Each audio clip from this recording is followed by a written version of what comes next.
नमस्कार।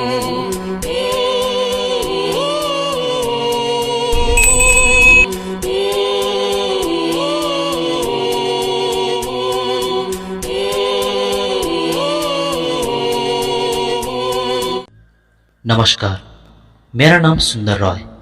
मैं आज इस कैरीबेल में हमारे ही गांव के बाहर स्थित एक रहस्यमय और अलौकिक पेड़ के बारे में कहने जा रहा हूँ। गांव से बाहर जाते वक्त और वापस आते वक्त हमेशा वह पेड़ मुझे दिखाई देता है।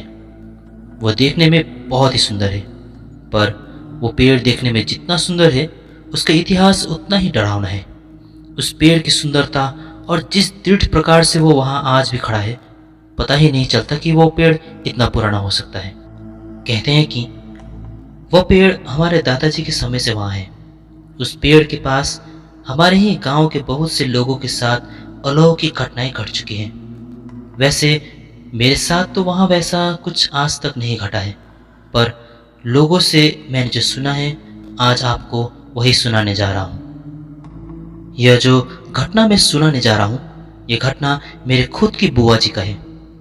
मेरी बुआ जी तब स्कूल पढ़ती थी। पहले तो स्कूल में बहुत ही कम लड़कियां दिखाई देती थी। ज़्यादातर लड़कियां तो बचपन से ही घर गृहस्थी संभालने में लगती थी, क्योंकि पहले के ज़माने में लोग यह सोचते थे कि आखिर लड़कियां पढ़कर क्या ही कर लेगी, आखिरकार शादी करके अपने पति की घर गृहस्थी को तो संभालेगी वो। पर मेरे दादाजी का सोच वैसा नहीं था। खैर जो हो, उन दिनों मेरे बुआ जी के मुताबिक बुआ जी के साथ पढ़ने वाली लड़कियां बस 4 या 5 ही होती थी, बाकी सब लड़के थे। घर और स्कूल के बीच की दूरी लगभग 1 घंटे का था। बुआ जी की स्कूल की सहेलियां सभी दूसरी गांव से होने के कारण बुआ जी के घर लौटने के समय सभी सहेलियां इधर उधर अपने अपने घर चली जाती। बुआ जी को घर हमेशा अकेले ही लौटना पड़ता। 1 घंटे का रास्ता, ऊपर से चारों तरफ जंगल, जंगली जानवरों का भी खतरा होता था तब, और बीच में वो भूतिया पेड़ को पार करने का डर तो अलग ही था। इन सभी डरों को बुआ जी पार करते हुए रोज स्कूल जाती थी और वापस भी आती थी, पर बुआ जी के साथ कभी भी किसी भी तरह का बुरा घटना घटा नहीं था। एक दिन रोज ही की तरह बुआ जी स्कूल से घर लौट रही थी। कुछ दूर तक सहेलियां थीं, पर उनकी मंजिल आने की वजह से वे अपने अपने घर की तरफ मुड़ गई। बुआ जी अब अकेले ही चल रही थी। चलते चलते उन्हें कुछ अजीब सी आवाजें सुनाई देने लगी। बुआ जी ने सर उठाकर देखा तो वहीं विशाल का ऊंचा पेड़ दिखाई दिया। इसकी घटना आए दिन लोगों से बुआ जी सुनती ही रहती थी। वह पेड़ तो बहुत जोर जोर से हिल रहा था, मानो बहुत जोरदार हवा चल रही हो, पर बुआ जी को वैसा कुछ हवा महसूस ही नहीं हो रहा था। उन्होंने आसपास के पेड़ों को देखा तो वो सभी पेड़ एकदम शांत खड़ा था। सिर्फ एकमात्र वो भूतिया पेड़ जोर जोर से हिल रहा था। वो पेड़ इतने ही जोर से हिल रहा था मानो तूफान ही आ गया हो, पर ना तो वहां कोई हवा चल रहा था और ना ही दूसरे पेड़ ही हिल रहे थे। उस पेड़ को वैसे अपने आप हिलता देख बुआ जी समझ गए थे कि हो ना हो यह इस पेड़ का कोई छलावा है। देखते ही देखते उस पेड़ से एक कड़कड़ाहट की आवाज आने लगी, और देखते ही देखते वो पेड़ तो टूटकर जमीन में गिर पड़ा। वो देखने के साथ ही बुआ जी वापस पीछे मुड़कर भागने लगी।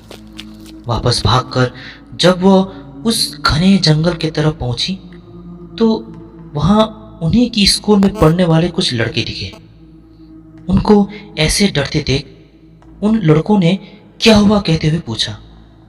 बुआ जी ने जब उस घटना को सुनाया तो उनमें से एक लड़के ने कहा कि उस पेड़ पर सचमुच कोई अद्भुत शक्ति है।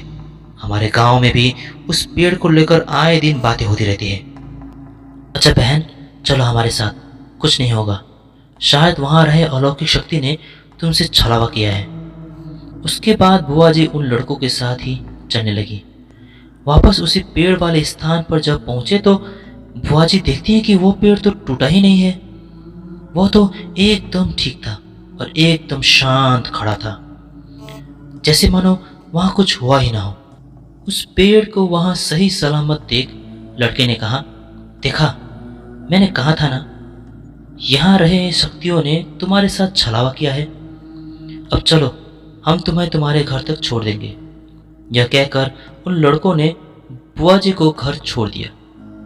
उस दिन के बाद से बुआ जी उस पेड़ के पास से कभी अकेले नहीं गुजरी। उस दिन के बाद से दादाजी ही बुआ जी को स्कूल छोड़ने और स्कूल से वापस लाने का काम करने लगे। ऐसे ही उस पेड़ से जुड़े कई सारे किस्से हैं।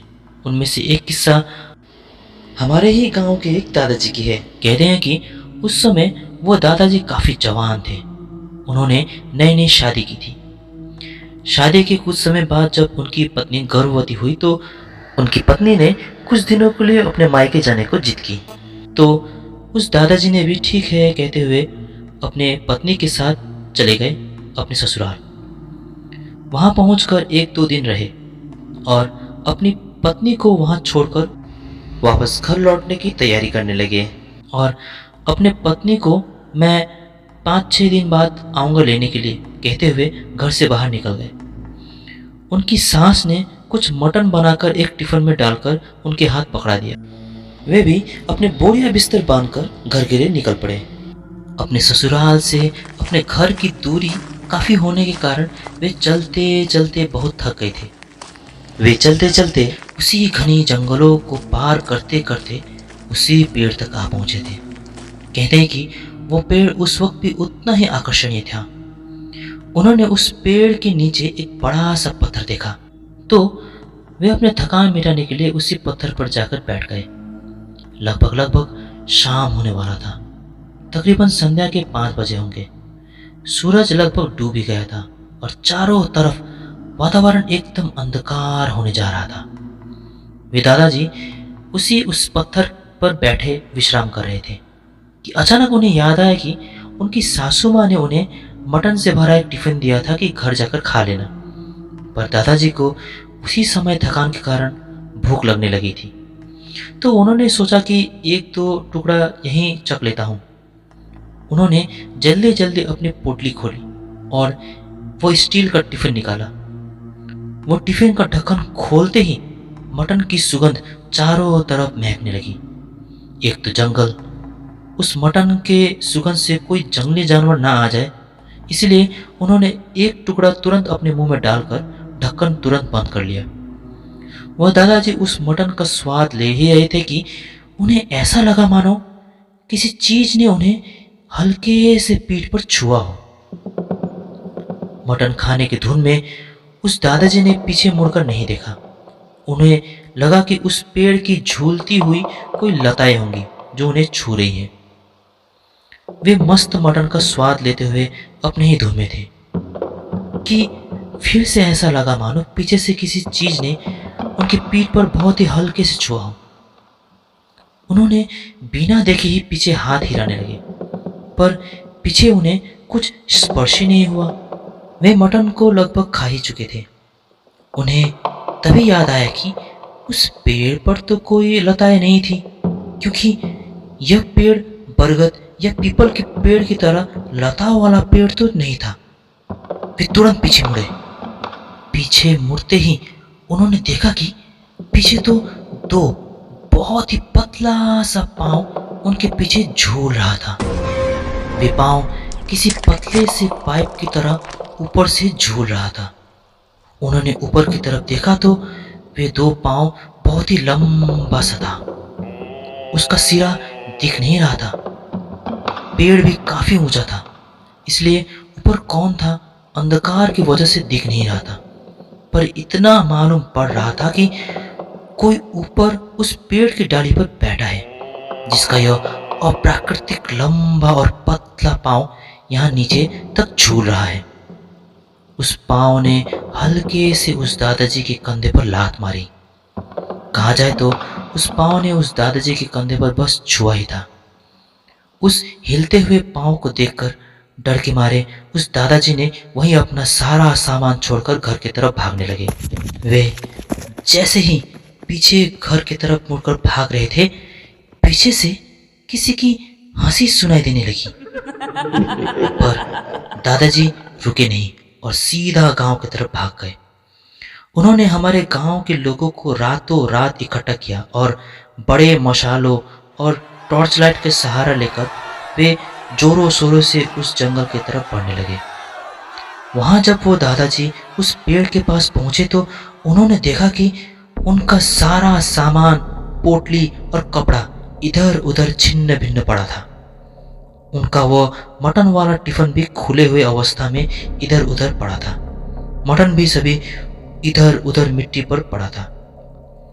इन सबसे भी अजीब बात तो यह था कि वहां मिट्टी में बहुत सारे नंगे पांव के छाप दिखे थे। किसी किसी पांव के छाप को देखकर लग रहा था कि किसी बच्चे का पांव का छाप है और किसी किसी पांव का छाप लग रहा था कि किसी वयस्क इंसान का ही छाप होगा। और इससे भी भयानक बात यह थी कि जब उन्होंने उस मटन को देखा तो मटन पर फफूंदे लग चुके थे। उस फफूंदे को देखकर वे चौंक गए, क्योंकि आज सुबह ही बनाया गया वो मटन और कुछ ही देर पहले टिफिन खोलते ही जिस मटन के महक पूरे जंगल में छा गया था, जिस मटन को बड़े चाव से वे दादाजी कुछ ही देर पहले स्वाद लेते हुए खा रहे थे, अब उस मटन को देखकर लग रहा था मानो वो उस मिट्टी पर कई दिनों से वैसे ही पड़ा है और उस पर फफूंद तक लग चुके थे। एक गांव वाले ने उस मटन को देखकर कहा कि इस मटन को शायद यहाँ के किसी आत्मा या पिशाच ने खा लिया है, इसीलिए इतनी जल्दी इस पर फफूंदे लग गए हैं। नहीं तो प्राकृतिक रूप से यह तो संभव नहीं कि इतनी जल्दी फफूंदे लग गए। उस दादाजी को जिस कंधे पर वो लात ने छुआ था, उस दादाजी को उस वक्त भी उस कंधे पर थोड़ा थोड़ा तो दर्द तो हो रहा था, पर इस घटना के कारण दादाजी ने उस दर्द को उतना ध्यान नहीं दिया। पर बाद में पता चला कि उस दादाजी का वो हाथ तो अचल बन चुका है। उन्होंने अपने हाथ को कई जगह दिखाया पर कुछ फायदा नहीं हुआ। मरने के आखिर वक्त तक उनका हाथ चला ही नहीं। मरने के समय तक मुझे जितना याद है मैंने उन दादाजी का वो हाथ चलते हुए कभी देखा ही नहीं। उस दादाजी की कहानी की तरह और भी बहुत सारी घटनाएं हैं, पर सभी घटनाओं को एक ही बार में कहना मेरे लिए तो नामुमकिन है।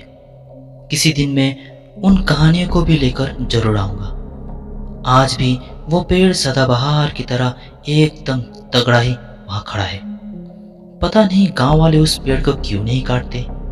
आज भी आते जाते जब उस सुंदर विशाल का पेड़ को देखता हूं तो उस पेड़ का इतिहास और कई घटनाएं याद आती हैं, और कहीं कुछ मेरे साथ भी ना हो जाए उस डर से मैं वहां से भाग जाता हूं।